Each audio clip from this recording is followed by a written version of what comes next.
Hey guys, Bugcast7 here. Okay, it is Saturday, October 20th, 2018, and I'd like to thank you for visiting the Stonewall Research channel here on YouTube. Thank you very much. If you're interested in the stone walls of New York and New England, this is the place to be. I have some fantastic videos that cover those things, video series debunking the mainstream history on the stone walls, actual research in a research site of mine in Connecticut.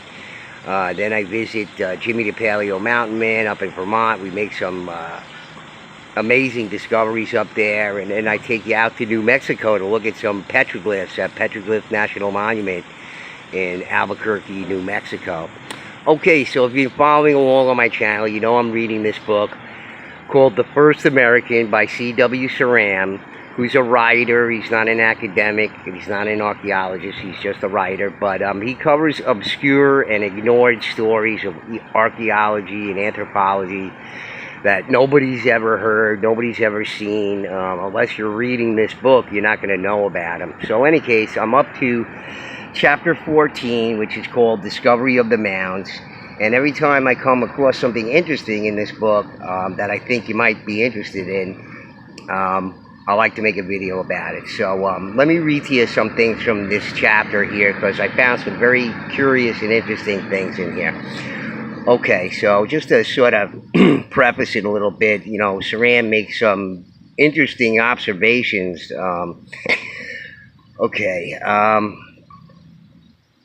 He's saying about how some of the mounds seem like pyramids, and he says, the word instantly calls into mind the largest stone structures of all ages, and principally the three huge Egyptian monuments near Giza in the vicinity of Cairo.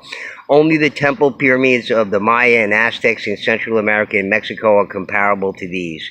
Let us be careful. The North American mounds perhaps cannot be called pyramids in a mathematically strict sense, nor are they made of stone. Rather, they are sometimes small, but sometimes gigantic heaps of earth, artificial hills. In fact, one of them covers an area larger than the Egyptian pyramid of Cheops. In spite of all these qualifications, it's astonishing, in fact inexplicable, how few people know of these mounds or are aware that there are more than 100,000 of them in the United States. Many of them are in no way like pyramids and are so fantastically shaped that they defy description. The usual term for them is mounds, quote unquote. The word is a bit on the vague side. It does not refer specifically to a burial mound or temple base, but is rather an overall term that ultimately came to be attached to a postulated people of whom little is known, namely the Mound Builders. Okay, so just even back in 70, you know, people weren't quite aware of, you know, all the mounds and what their meaning is. And even today, you know, people don't know about it. And I think even I saw a Megalithomania video recently where an American was at Stonehenge and said, it's just a pile of rocks. So, you know, that's funny. You know, people aren't really interested that much in this kind of stuff even today. Okay, so I came across some very interesting things, and on page 198 we have somebody, a researcher from the past called Caleb Atwater, who found some interesting things in excavations. So let me read to you from there. Another interesting figure was Caleb Atwater. This is page 198.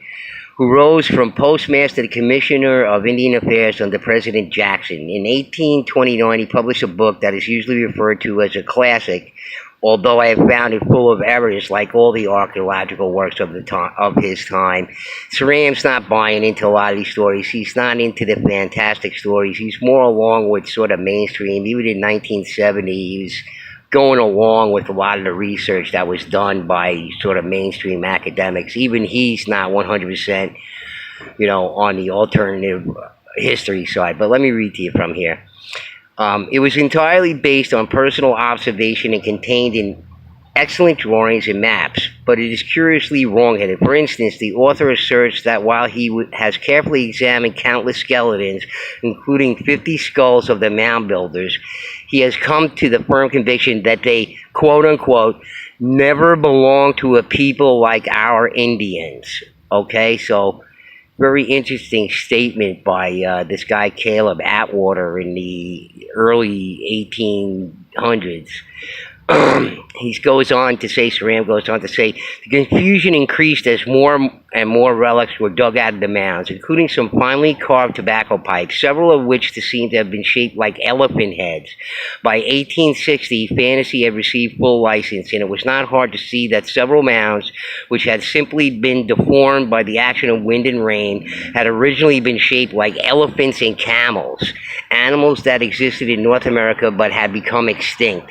From this, it followed that the Mound Builders had lived in days when these animals still inhabited the continent more than 10,000 years ago. Pursuing this line of reasoning a little further, Frederick Larkin in 1880 theorized that the Mound Builders had not only tamed the mammoth, but actually domesticated it. He argued that only the enormous mammoths, those bulldozers of the ancient world, could have moved the mountains of earth that went into a mound. So, at some time in the past, I had postulated that these, ancient peoples had, domesticated the mammoth too, and had used them to move some of this stuff around too. So I sort of came to that conclusion myself. So in any case, Ceram's not buying into any of this stuff because, again, he goes along with sort of mainstream academics on some of this stuff. And but I found it curious that these people from the past who dug these things up made these discoveries, and of course, like mainstream academics, dismiss this kind of stuff, which I don't think is right. We shouldn't do that. Okay, so let me go on to read you another interesting thing. This is page 217, and they're talking about some more digs. Henry Clyde Cetrone at the Seat Mound in Ohio, in Ross County, Ohio. They dug up some very interesting things there. So let me read it to you. The most striking feature of the examination, the finding of an interior sepulchre or vault, constructed of logs and timbers, in which reposed 4 adult skeletons placed side by side and extended on their backs, while lying at their heads transversely were the skeletons of 2 infants. Whether or not this was a family tomb or a sepulchre devoted to the royalty of the community, it is indisputable that the occupants were of the elect. The burials were accompanied by a rich array of artifacts, some of which were unique. There were thousands of pearls, from which circumstance newspaper reports at the time designated the interments as the Great Pearl Burial. Implements and ornaments of copper, mica, tortoiseshell, and silver were found in profusion. This hoard of pearls strikes a strange note. They were, however, river pearls of various sizes. The tourist or museum visitor will always ask their value. Questions of value are difficult to answer. And here's a curious thing, what value can be placed on a copper axe weighing no fewer than 28 pounds, which was found at the same site? And this is, Ceram says, undoubtedly a religious object intended for a chief or medicine man, ? So they found a 28-pound copper axe, and, even Ceram is saying, that's curious. Was it, just a votive thing or what? And, if you put all the research together of myself and other alternative researchers, you have to ask yourself, was it votive or not? I think it really wasn't. I think you had people of a certain size that could wield such a heavy axe like that. You and I would never be able to do that. But I found it very curious that they came across that artifact in one of these mounds at the Seat Mound in Ohio. Okay, guys, I just wanted to cover a few little things in here. I will continue reading in this book and bringing you things from this book. Budcats, sign out. Till the next video. Thanks, guys. Bye now.